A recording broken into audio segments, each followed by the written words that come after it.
Good morning सभी को। Jharkhand board का एग्जामिनेशन स्टार्ट हो चुका है और कल बायो का पेपर होने वाला है। तो हम लोगों ने 5 मार्क्स 3 मार्क्स का क्वेश्चन जो इम्पोर्टेंट था उसको डिस्कस कर दिए हैं विद सॉल्यूशन। आप वीडियो पर जाकर आप यूट्यूब पर जाकर देख सकते हैं हमारे चैनल पर।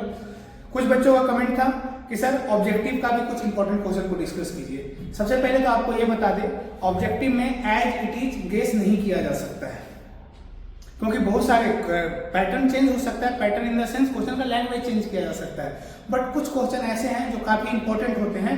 जैसे कि एक क्वेश्चन है जो टिपिकल मेगा गैमेटोफाइट्स होते हैं या फिर एम्ब्रियोसाइट होते हैं, उनका जो सेल का जो अरेंजमेंट होता है वो कैसा होता है, वो किस स्टेज में होते हैं।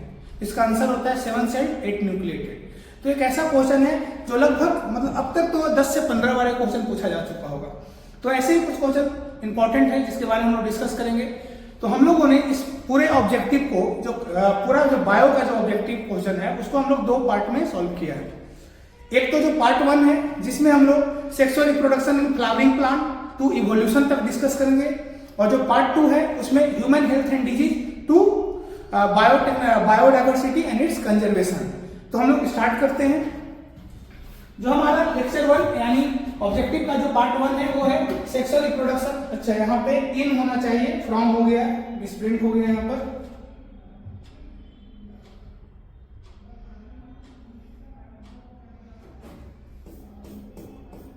इन फ्लावरिंग प्लांट, ठीक है। चलिए हम लोग इसे स्टार्ट करते हैं। तो हमारा फर्स्ट क्वेश्चन, हाँ, तो sexual reproduction in flowering plant to evolution. इसमें लगभग हम लोग 100 क्वेश्चन को डिस्कस करेंगे और इसमें हम ये बता देंगे कौन सा क्वेश्चन ज्यादा इंपॉर्टेंट है। तो first of all each lobe of the anther, हम लोग जानते हैं एंथर का जो लोब होता है वो कैसा होता है, डाइथिकस। एंथर का कैसा लोब होता है, dithecous. Next, the wall layer helping in protection and defence of anther. जो एंथर का जो वॉल होता है जो डिसेंस में और एंथर को क्या चीज प्रोटेक्ट करता है वो कौन सा लेयर है, देखिए एपिडर्मिस, एंडोथीसियम एंड टेप्टम। टेप्टम तो न्यूट्रिटिव लेयर है, ये दोनों थे। Middle layer endothecium and टेप्टम। टेप्टम क्या है, न्यूट्रिटिव लेयर, ये भी नहीं होगा। जहां जहां टेप्टम है वो हमारा प्रोटेक्शन में मदद नहीं करता है, किसमें मदद करता है, न्यूट्रिशन प्रोवाइड करता है। Epidermis, endothecium and middle layer, answer क्या हो जाएगा 4। Next, the pollen grain, the pollen grain nucleus of vegetative cell is. Vegetative cell के अंदर जो पोलन ग्रेन का जो न्यूक्लियस होता है वो कैसा होता है, आपको पता होगा। पोलन ग्रेन के अंदर 2 सेल होते हैं, वेजिटेटिव सेल और जनरेटिव सेल, जिसमें से जो बड़ा सेल होता है उसको वेजिटेटिव सेल बोलते हैं और बड़े सेल में बड़े न्यूक्लियस होते हैं, उसको हम लोग वेजिटेटिव न्यूक्लियस बोलेंगे। तो जो वेजिटेटिव सेल के अंदर कैसा न्यूक्लियस होगा, large. Next, 4, pollen grain are shed in 2 cell stage in angiosperm. कितने परसेंट, 60% में क्या होते हैं जी, बताओ।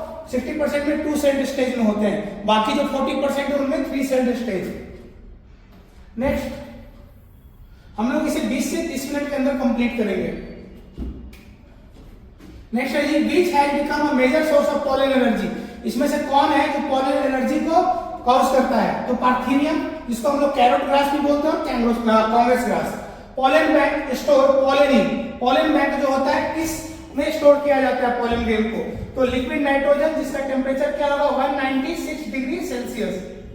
Next, how many pollen mother cell will form 1000 pollen grain. आपको पता होगा एक pollen mother cell 4 pollen grain को बनाते हैं, तो 1000 पोलन ग्रेन जो बने वो कितने पोलन मदर सेल से बने होंगे, क्या कर देंगे, उससे डिवाइड कर देंगे 4 से, आंसर क्या आ जाएगा 250।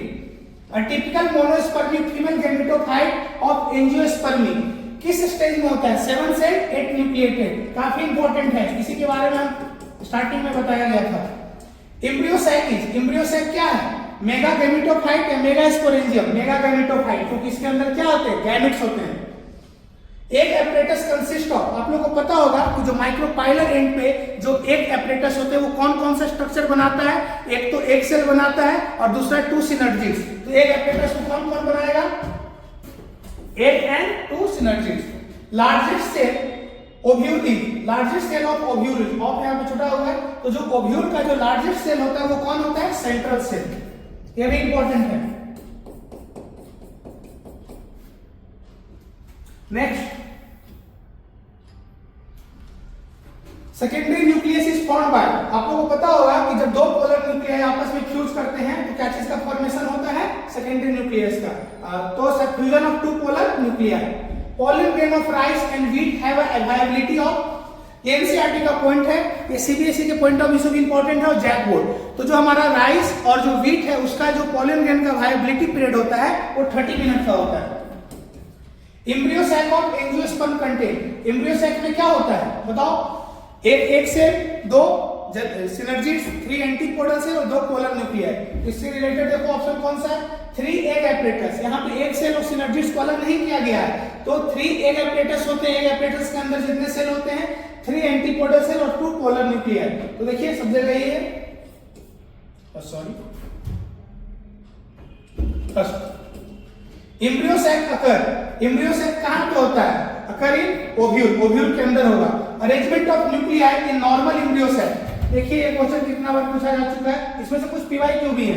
तो जो एम्ब्रियो सैक होते हैं उसमें जो न्यूक्लियाई का अरेंजमेंट होता है वो कैसा होता है, अगर आप ध्यान से देखेंगे तो यहाँ पे 3 न्यूक्लियाई, यहाँ पर 2 और यहाँ पे 3, तो कौन सा ऑप्शन हो जाएगा 3, 3 2 3, 3 ऊपर में, 2 सेंटर में और 3 नीचे की ओर।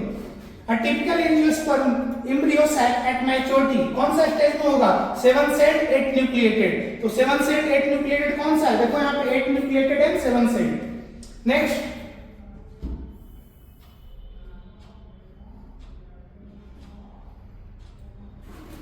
देखिए पॉलिनेशन इज, पॉलिनेशन क्या होता है सब लोग को पता होना चाहिए, transfer of pollination from anther to stigma. Anemophily is pollination through the agency of, आप लोगों को पता होगा कि जो पॉलिनेटर्स होते हैं उसमें बायोटिक और एबायोटिक एजेंट होते हैं। तो बायोटिक में जो एनिमल्स के द्वारा पॉलिनेशन होंगे, एबायोटिक में जो नॉन लिविंग ऑर्गेनिज्म के द्वारा पॉलिनेशन होंगे। और नॉन लिविंग में 2 ही था, एक तो विंड और दूसरा वाटर। और अगर विंड से पॉलिनेशन होता है, एयर से पॉलिनेशन होता है तो एनिमोफिली कहलाता है। इसका आंसर क्या चला जाएगा, एयर। क्रिस्टोगैमस फ्लावर आर, क्रिस्टोगैमस फ्लावर किसको बोलते हैं, वैसे फ्लावर जो अपने सेक्स ऑर्गन को एक्सपोज नहीं करते हैं। और आपको ये भी पता होगा कि जो फ्लावर होते हैं वो बाइसेक्सुअल होते हैं। तो ऑप्शन पढ़िए, मेल फ्लावर बीच नेवर ओपन, मेल फ्लावर की बात नहीं, बाइसेक्सुअल फ्लावर होना चाहिए। फीमेल फ्लावर बीच नेवर ओपन, फीमेल की बात नहीं करें क्योंकि यूनिसेक्सुअलिटी को दिखा रहा है। बाइसेक्सुअल फ्लावर बीच नेवर ओपन कंडीशन, कभी भी ओपन कंडीशन में नहीं होगा। नेक्स्ट स्लाइड देखिए, in a fertilized ovule n 2n and 3n condition occur respectively। n कौन होता है बताइए, एग होते हैं, 2n क्या होंगे न्यूसेलस एंड 3n जो होते हैं एंडोस्पर्म होते हैं। यहां पर ध्यान दीजिएगा एंटीपोडल तो n होते हैं बट एग जो है 2n नहीं होता है। तो ऑप्शन क्या हो जाएगा सेकेंड। पेन स्टैंड फॉर, काफी इंपॉर्टेंट, हम लोग फुल फॉर्म वाले लेक्चर में भी इसको डिस्कस किए थे कि काफी इंपॉर्टेंट है। तो primary endosperm nucleus, second option.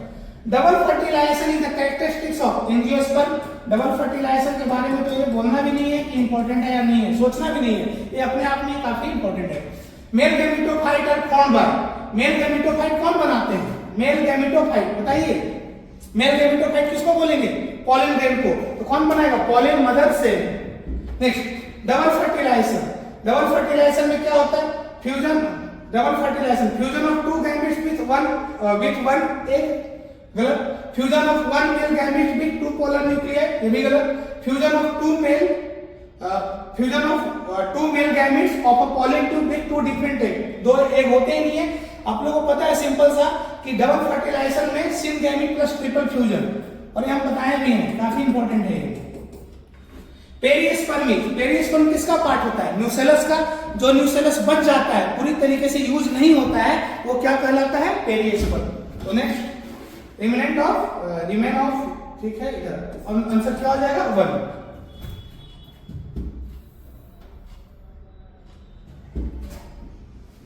Next, in some plant thalamus contribute to fruit formation, such fruit are called, वैसा फ्रूट जो अदर देन गैनोसियम बनता है, यानी थैलेमस जो है गैनोसियम का हिस्सा नहीं है, तो क्या होगा वो false fruit. Number of compartment present in each testis, human reproduction, ये काफी इंपॉर्टेंट है, याद रखना, ये एग्जामिनेशन में आया हुआ है कि जो कंपार्टमेंट होते हैं टेस्टिस के अंदर वो कितना होता है 250, और एक कंपार्टमेंट के अंदर 1 से लेकर के 3 हाईली पॉइंट सेमिनिफेरस ट्यूब्यूल्स होते हैं। नेक्स्ट क्वेश्चन वही है, number of seminiferous tubules present in S testicular lobule, इस टेस्टिकुलर लोब्यूल्स का मतलब कंपार्टमेंट। कंपार्टमेंट की बात की जा रही है, तो आंसर क्या हो जाएगा 1 2 3। Sertoli cell are found in, Sertoli cell कहां पे पाया जाता है? सेमिनिफरस ट्यूब्यूल्स के अंदर पाया जाएगा।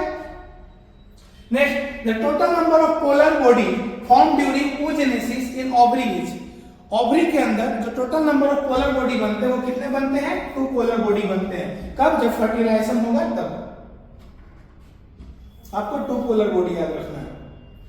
Ovulation occur on the day of menstrual cycle, अगर 28 डेज का मेंस्ट्रुअल साइकिल है तो ओव्यूलेशन कब होगा? 14 to 18 days. Middle piece of sperm contain mitochondria. Heart of foetus become functional after, बोल सकते हो कि फर्स्ट वीक में क्या हो जाता है? बनकर तैयार होता है, तो 4 वीक यानी ending of first month. Site of fertilisation in human is, कौन सा स्ट्रक्चर? फैलोपियन ट्यूब, ये याद रखना है, वीवीआई है। First meal of the mother is called colostrum, VVI. जो वीवीआई हम कर रहे हैं उसको ध्यान में रखना है, ऊपर अच्छे से देख लेना है। Embryo of 7 cell stage is called blastula.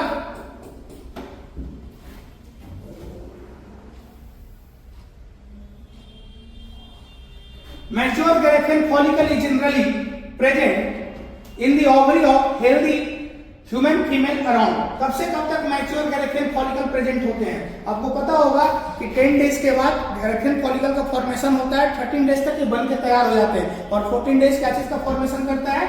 Ovum का। तो आंसर क्या हो जाएगा इसका? 11 to 17 days. Next, when was family planning programme initiated in India? काफी इंपॉर्टेंट, 1951 में भी है। इंडिया लीगलाइज एमटीपी इन 1971, 1971 में क्या किया था? लीगलाइज किया गया था इसको। Purpose of tubectomy in the is to prevent, tubectomy यानी cutting and tying of fallopian tube is called tubectomy. तो ट्यूबेक्टोमी का पर्पस क्या है? क्या एक फॉर्मेशन को रोकना? बिल्कुल नहीं। क्या एम्ब्रियो डेवलपमेंट, बहुत फर्टिलाइजेशन होगा तब तो एम्ब्रियो डेवलपमेंट होगा। क्या कोइटियस, क्या इंटरकोर्स को अवॉइड करना? नहीं, फर्टिलाइजेशन को रोकना। ओवम भी बनेंगे, स्पर्म का भी एंट्री होगा, बट दोनों का क्या होगा? फ्यूजन नहीं होगा, तो फर्टिलाइजेशन रुकेगा। What is related to male, male से रिलेटेड क्या है? क्या ओरल पिल मेल से रिलेटेड है? देखिए मेल के लिए भी ओरल पिल होते हैं, बट आप लोगों को नहीं पढ़ना है। दूसरा tubectomy, cutting and tying of fallopian tube, uterus रहेगा तब तो मेल में कट करेंगे, तो मेल में तो यूट्रस होता नहीं है। आईयूडी, इंट्रायूटेराइन डिवाइस, तो कौन बचा? Vasectomy, cutting and tying of Vasa difference is called vasectomy. Which one is the safest method of birth control? कौन सा है सबसे सेफ मेथड है बर्थ कंट्रोल का? MTP, sterilisation technique, use of barrier और रिदमिक मेथड। अगर देखा जाए तो रिदमिक मेथड जो है वो सबसे सेफ मेथड है बर्थ कंट्रोल का। नेक्स्ट, सहेली and oral contraceptives was developed in CDRI Lucknow, important.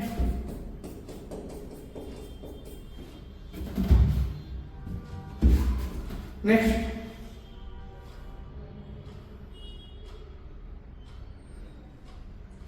देखिए उसी से इंपॉर्टेंट क्वेश्चन है सहेली। सहेली क्या है जी? ओरल फीमेल कॉन्ट्रासेप्टिव है जो सीडीआरए के द्वारा बनाया गया, Central Drug Research Institute. Copper releasing IUD, copper releasing IUD कौन है? मल्टीलोड 375, आपको याद रखना है। कॉपर रिलीजिंग में कॉपर टी, कॉपर 7, मल्टीलोड 375, इसमें ऑप्शन क्या है? Multiload 375। Lippes loop is a type of, important है, Lippes loop is a type of contraceptive used as, Lippes loop जो है टाइप ऑफ कॉन्ट्रासेप्टिव है जो किसके जैसा है? कॉपर रिलीजिंग आईओडी तो है नहीं, वॉल्स है नहीं, सर्वाइकल बैरियर है नहीं, नॉन मेडिकेटेड है। In art, the method in which sperm is directly injected into an ovum is called ICSI, intracytoplasmic sperm injection. Next, which one are all STD? इसमें से कौन जो है वो STD यानी सेक्सुअली ट्रांसमिटेड डिजीज? आपको पता होना चाहिए। Hepatitis B sexually transmitted disease है, एड्स सेक्सुअली ट्रांसमिटेड डिजीज है, हेमोफीलिया ये जेनेटिक डिसऑर्डर है, एड्स हो गया, सिफिलिस हो गया, कोलेरा हो गया, ये जेनेटिक सेक्सुअली ट्रांसमिटेड नहीं है। ट्राइकोमोनियासिस, मलेरिया, एचआईवी, मलेरिया जो है वो सेक्सुअली ट्रांसमिटेड नहीं है। देखिए बच्चा कौन कौन सा? Gonorrhoea, hepatitis B, chlamydiasis. Answer हो जाएगा 4। पी फ्लावर और नॉर्मली, पी फ्लावर नॉर्मली क्या होते हैं? वो सेल्फ पॉलिनेटेड होते हैं, बट हम लोग उसमें क्रॉस पॉलिनेशन करवा सकते हैं। तो कैसे फ्लावर है बच्चा? Self pollination. Next, test cross is a cross between, test cross क्या करते हैं हम लोग, हाइब्रिड ऑफ स्प्रिंग का किससे क्रॉस करवाते हैं, रिसेसिव पेरेंट से। तो हाइब्रिड एंड रिसेसिव पेरेंट्स किसका किसका क्रॉस करवा देंगे, हाइब्रिड और रिसेसिव पेरेंट्स का, सही है, हाइब्रिड एंड रिसेसिव पेरेंट। अगर हाइब्रिड और डोमिनेंट का करवाएंगे तो आउट क्रॉस हो जाएगा। Next, number of character having contrasting trait chosen bye Mendel, ये तो क्लास 10 से आ रहा है लेकिन इंपॉर्टेंट है, जैक बोर्ड में कभी कभी ऐसा क्वेश्चन दे दिया जाता है, ठीक है। तो 7 मोनोहाइब्रिड रेशियो इंपॉर्टेंट है, पिछले साल भी क्वेश्चन आया हुआ है, उसके पिछले साल भी आया हुआ है। मोनोहाइब्रिड क्रॉस का क्या आएगा, 3:1, ठीक है। In case of incomplete dominance F2 generation है, अगर F2 जनरेशन का रेशियो देखेंगे 1:2:1 और इसमें genotypic as well as phenotypic ratio दोनों सेम होते हैं, तो genotypic ratio is similar to phenotypic ratio, क्या होता है 1:2:1। कैसे, यहाँ पे आपको पता होगा रेड इस टू रेड, सॉरी पिंक हो गया था और यहाँ पे व्हाइट, तो ये रेड हो गया और ये पिंक और ये व्हाइट, तो दोनों रेशियो क्या थे बाबू 1:2:1, दोनों सेम था। द रेशियो ऑफ 9:3:3:1, जो मेंडल का डाइहाइब्रिड क्रॉस था उसमें जो 9:3:3:1 जो रेशियो आए थे वो किसकी वजह से आए थे, लॉ ऑफ इंडिपेंडेंट असॉर्टमेंट। और आप लोगों को पता होगा इसी रेशियो मतलब लॉ ऑफ इंडिपेंडेंट असॉर्टमेंट ही जो था वो क्या था, F2 जनरेशन का सॉरी डाइहाइब्रिड क्रॉस का कंक्लूजन था, लॉ ऑफ इंडिपेंडेंट असॉर्टमेंट। और डाइहाइब्रिड कंडीशन इज, इसमें से डाइहाइब्रिड कंडीशन कौन है बताओ, ये क्या डाइहाइब्रिड कंडीशन इज, इसमें से डाइहाइब्रिड कंडीशन कौन हो जाएगा, ऐसे तो दोनों कंडीशन डाइहाइब्रिड है बाबू, सारा कंडीशन इसमें डाइहाइब्रिड। यहाँ पे देखो तो ये भी डाइहाइब्रिड, ये भी डाइहाइब्रिड, ये भी, बट आंसर क्या जाएगा ये। अगर डाइहाइब्रिड कंडीशन हेटेरोजाइगस की बात करते हैं, इसमें हेटेरो नहीं क्वेश्चन में गलत हो जाए, क्वेश्चन होना चाहिए हेटेरोजाइगस, डाइहाइब्रिड हेटेरोजाइगस कंडीशन, इसका आंसर क्वेश्चन क्या होगा, डाइहाइब्रिड हेटेरोजाइगस कंडीशन। तो capital T small t capital R small r, चलिए तुम इस पर था। Which one form this given below in the period of Mendel hybridization experiment, बताओ मेंडल का जो एक्सपेरिमेंट था कब से कब तक था, 1856 to 63, कितना साल का था बाबू, 7 ईयर, देखो 7 ईयर होगा। The number of autosome in human sperm, human sperm के अंदर कितना ऑटोजोम होता है आपको पता होगा, 44 ऑटोजोम और XY क्या होता है, sex chromosome, in total 46, autosome पूछ रहा है 44। Experiment evidence for chromosomal theory of inheritance was given by, किसने दिया था, मॉर्गन ने दिया था एक्सपेरिमेंटल एविडेंस को। Inheritance of skin colour in human is an example of क्या है, पॉलीजेनिक इनहेरिटेंस, इंपॉर्टेंट है ये, पॉलीजेनिक इनहेरिटेंस को ध्यान में रखिएगा। Chromosomal theory of inheritance was proposed by Sutton and Boveri, ये भी काफी इंपॉर्टेंट है। अगर ऑब्जेक्टिव में क्वेश्चन बनना होगा तो मॉलिक्यूलर बेसिस या फिर बोल सकते हैं कि जेनेटिक्स से, तो ये सब क्वेश्चन तो बनना तय है।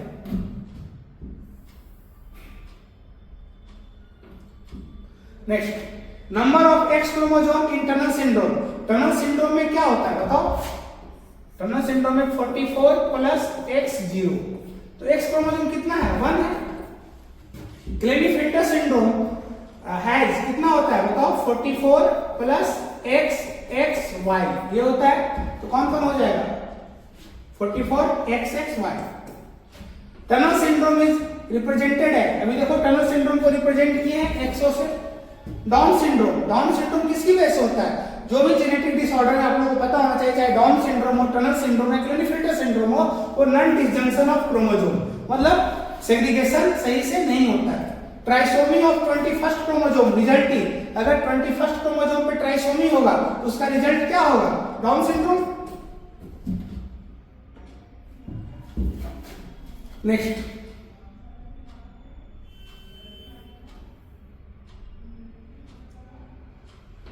देखिए number of nucleotide pair in genome of Escherichia coli, E coli का टोटल नंबर ऑफ न्यूक्लियोटाइड कितने होते हैं, 4.6 × 10⁻⁶, मे बी आई चीज और लोग ध्यान रखना, इसमें ये क्वेश्चन जितने भी है ना, इससे क्वेश्चन टपकना तय है, ये 110% इसमें से क्वेश्चन आएंगे। तो जितना भी ये बताए हैं तुम लोग का 60 से लेकर के 66 तक, ये आप लोग हम याद कर लीजिएगा, इसमें से एक क्वेश्चन तो आना तय है और एग्जाम लेकर आएंगे तो आप हमें बताएंगे। नेक्स्ट 68 की बात करते हैं। 3 prime end of polynucleotide contain, 3 prime पे क्या बचता है, OH का OH रिसीव्ड हो जाता है, ये बच जाता है क्योंकि किसी के साथ बॉन्ड नहीं बनाता अपने एडिशन फॉस्फेट के साथ, तो 3 प्राइम पे क्या हो जाएंगे OH ऑफ 3 कार्बन, ठीक है। Next DNA duplication is known as, DNA का रेप्लिकेशन या फिर duplication as it is copy बनाना, वो क्या कहलाता है, रेप्लिकेशन कहलाता है। देखो तो हम फ्रेम में आ रहे हैं क्या, नहीं तो थोड़ा सा इसको शिफ्ट कर देते हैं,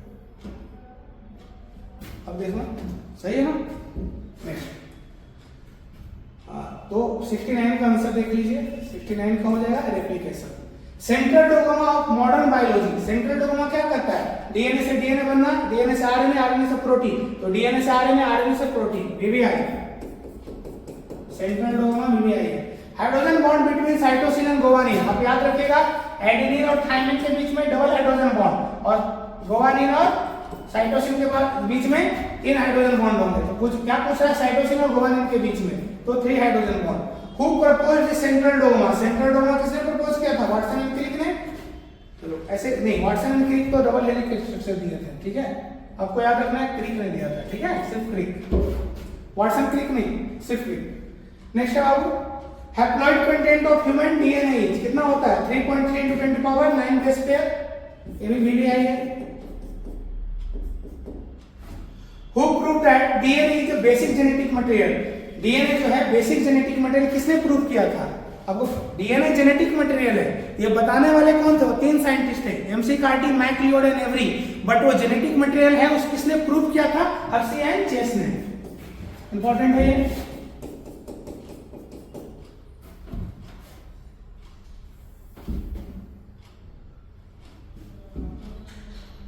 next length of 1 coil of DNA, DNA का जो कंप्लीट कॉइलिंग होता है वो कितना नैनोमीटर का होता है, बताओ 3.4 नैनोमीटर, एंगस्ट्रॉम में पूछेगा तो 34 एंगस्ट्रॉम, ठीक है। Next the first proof of DNA as the genetic material came from the experiment of, किसके एक्सपेरिमेंट में जस्ट बताया गया, क्वेश्चन रिपीट है, Hershey and Chase. Transcription involve, transcription में क्या होता है, सिंथेसिस ऑफ, बताओ आरएनए ओवर राइबोसोम, गलत बात, synthesis of protein over ribosome, गलत है ये, synthesis of RNA over DNA, DNA से आरएनए का बनना क्या कहलाता है, ट्रांसक्रिप्शन कहलाता है। Polypeptide chain is initiated by, देखो पॉलीपेप्टाइड चेन है, प्रोटीन है, तो उसका पहला अमीनो एसिड जो होता है वो मिथ्योनिन होता है, कहोगे क्यों, क्योंकि जब तक एयूजी नहीं रहेगा तब तक कोई भी प्रोटीन का सिंथेसिस स्टार्ट नहीं होगा, क्योंकि एयूजी किसके ऐसा काम करता है, इनिशिएशन कोडोन के साथ जैसा, और इनिशिएशन कोडोन के साथ साथ ये मिथ्योनिन को भी कोड करता है, तो कोई भी पॉलीपेप्टाइड चेन बने उसमें एयूजी फर्स्ट रहेगा और उसमें उसका जो कोडिंग होता है, उसमें अमीनो एसिड को कोड करता है वो है बाबू methionine. Next number of stop codon, number of stop codon कितने हैं, 3 है, देखिएगा नंबर ऑफ स्टॉप कोडोन आ रहा है फ्रेम में ना, नंबर ऑफ स्टॉप कोडोन कौन कौन है, आगे क्वेश्चन होगा तब बता देंगे। उल्लू आया आया, यूएए, उल्लू आया गया, यूएजी, उल्लू गया आया, ये 3 स्टॉपिंग कोडोन है, उल्लू आया आया, उल्लू आया गया, उल्लू गया आया, ये 3 तरीका है याद करने का। आप आपसे अगर इससे भी इजी तो आपके पास टेक्निक है तो आप उससे भी याद कर सकते हैं, हम लोगों ने इसी तरीके से याद किया था। In code for methionine as well as initiation codon, it नहीं है, इन होना चाहिए, इट कोड फॉर, हाँ सही है, it code for methionine as well as initiation. अभी जस्ट बताएं कि एयूजी जो है इनिशिएशन कोडोन के जैसा भी काम करता है और मिथ्योनिन को भी कोड करता है, कॉन्सेप्ट क्या होता है, एयूजी, काफी इंपॉर्टेंट है ये वाला, ये सब सारा इंपॉर्टेंट है।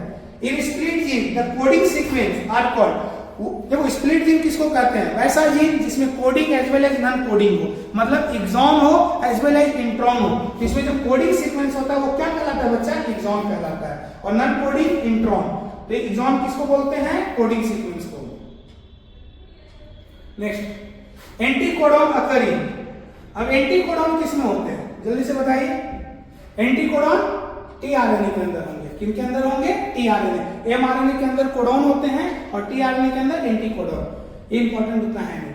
DNA fingerprinting is useful for study of, किसके लिए, फॉरेंसिक के लिए, आइडेंटिफाई एन रिलेशनशिप, बिल्कुल सही है कि जब पैटर्निटी टेस्ट करवाते हैं या फिर कोई भी क्राइम हो जाता है उस कंडीशन में, और पॉलीमॉर्फिज्म यानी डिफरेंसेस, तो ये तीनों चीज में यूज होता है कि हम लोग आइडेंटिफाई करना होता है रिलेशनशिप को, उसमें भी हम लोग डीएनए फिंगरप्रिंटिंग करवाएंगे, वेरिएशन को देखना होता है उसमें भी हम लोग देखते हैं, फोरेंसिक में तो है ही। DNA fingerprinting technique was developed by, याद रखिएगा, Alec Jeffreys, VVI. Alec Jeffreys जो थे वो सबसे पहले डीएनए फिंगरप्रिंटिंग को क्या किए थे, डेवलप किए थे टेक्निक को। One of the following is a major requirement for DNA fingerprinting, इसमें से कौन डीएनए फिंगरप्रिंटिंग के लिए मेजर रिक्वायरमेंट है? Isolation of genetic material through gel electrophoresis. Gel electrophoresis से क्या करते हैं हम लोग, डीएनए के छोटे छोटे फ्रैगमेंट को सेपरेट करते हैं। The total number of gene present in Y chromosome 231, human genome project VVI। Total number of gene present on chromosome number 1 2968, ये भी इंपॉर्टेंट है। लैक ओपेरॉन इज, कैसा ओपेरॉन है? इंड्यूसिबल ओपेरॉन, जिसको वैसा ओपेरॉन जिसको स्टार्ट करने के लिए इंड्यूसर का जरूरत होता है, ये भी है। ये सब सारे क्वेश्चन जो है आप इसको रडार कर रखिएगा। Next, what does lac refer to the lac operon? Lac क्या चीज को रिप्रेजेंट कर रहा है बताओ? लैक्टेज, गलत बात है, ये जो भी दिया गया है लैक इंसेक्ट्स और लैक्टोज, याद रखिएगा, लैक जो है लैक्टोज को रिप्रेजेंट करता है, लैक्टोज क्योंकि ये लैक्टोज का मेटाबॉलिज्म के लिए है। Common use vector for human genome sequencing, ये भी इंपॉर्टेंट है, एएक और बैक, ये भी है। इसका फुल फॉर्म याद रखना, उसमें पिछले वाले वीडियो में हम बता चुके हैं। यूनिवर्स इवॉल्व अबाउट, यूनिवर्स जो है कब इवॉल्व हुआ है? लगभग 16 बिलियन ईयर हो, 15 होना चाहिए था और ये गलत है, नजदीक में 16 हो जाएगा, ठीक है। In Miller laboratory scale experiment the temperature was kept at, कितना था? 800 डिग्री सेल्सियस। नेक्स्ट, ये हमारा लास्ट स्लाइड है। लाइफ ओरिजिनेटेड, लाइफ हमेशा कहां पे ओरिजिनेट होता है?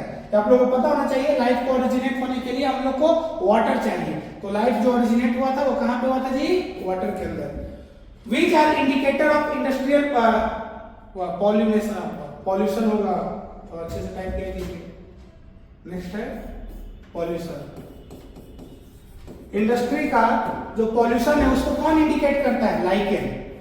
एनालॉगस ऑर्गन कौन कौन है इसमें से बताओ? सिंपल सा ये बताया हुआ था कि इंपॉर्टेंट क्वेश्चन है, उसमें 3 मार्क्स में डिस्कस किया गया है।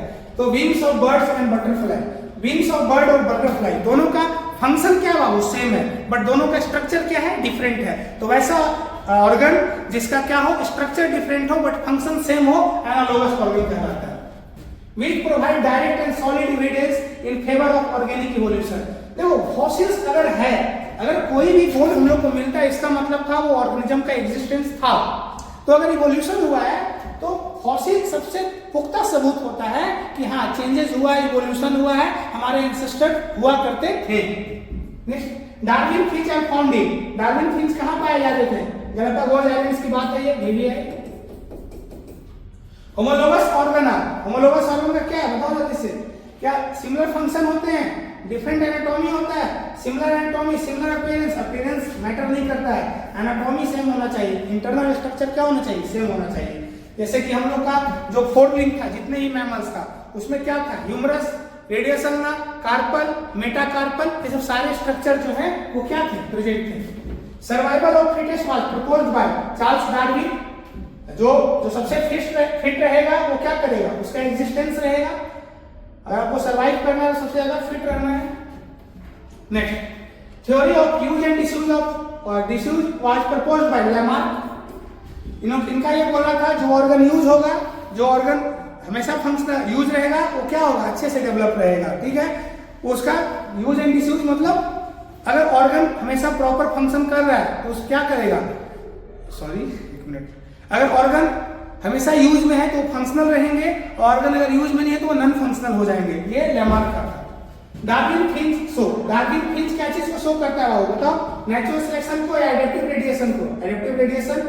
Next, flipper of penguin and dolphin are example of. Penguin क्या है? बर्ड है। डॉल्फिन क्या है? मैमल है। दोनों का क्या है? दोनों तैरने के काम आ रहे हैं, ठीक है।